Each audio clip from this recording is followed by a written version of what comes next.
આજે બાપા આપણે નીલકંઠ સ્વામી મહારાજને જોઈને કેવું લાગે છે? અત્યારે આપ પૂજન કરીને કેવું લાગે છે? ભવ્ય ભવ્ય દિવ્ય અલૌકિક અને અતિ તેજોમય. બાપા આ નીલકંઠ સ્વામી મહારાજના જે દર્શન કરશે એને શું ફળ મળશે? અલૌકિક અક્ષરધામ. અક્ષરધામની પ્રાપ્તિ થશે.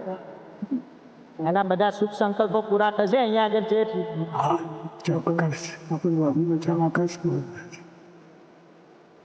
બાપા આપની સૌથી પ્રિય મૂર્તિ આ છે નીલકંઠ સ્વામી તપ કરતી મુદ્રા. તો આપ બધા જ હરિભક્તોના દેશકાળ સારા થાય, સત્સંગમાં એકાંતિક ધર્મ સિદ્ધ થાય, સુરત અક્ષરધામ અને બીજા બધા કાર્યો સારી રીતે પૂરા થાય એવું નીલકંઠ સ્વામી મહારાજ આગળ બાપા બોલીને પ્રાર્થના કરો. બધાના સંકલ્પો પૂરા કરો. શુભ સંકલ્પો બસ બધાના હૃદયમાં વિરાજમાન થાવ.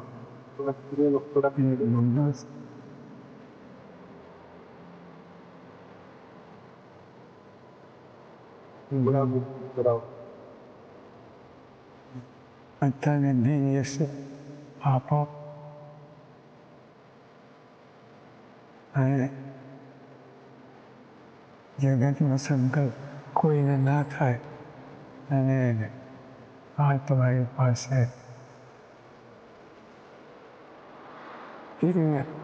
એવું સુખ હોય તો બધા જે સંકલ્પ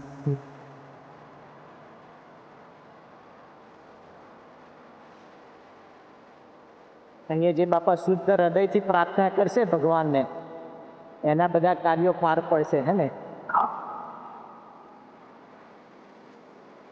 આ શુદ્ધ હૃદય જોઈએ. જેટલું સમય હૃદય હોય એટલું ભગવાન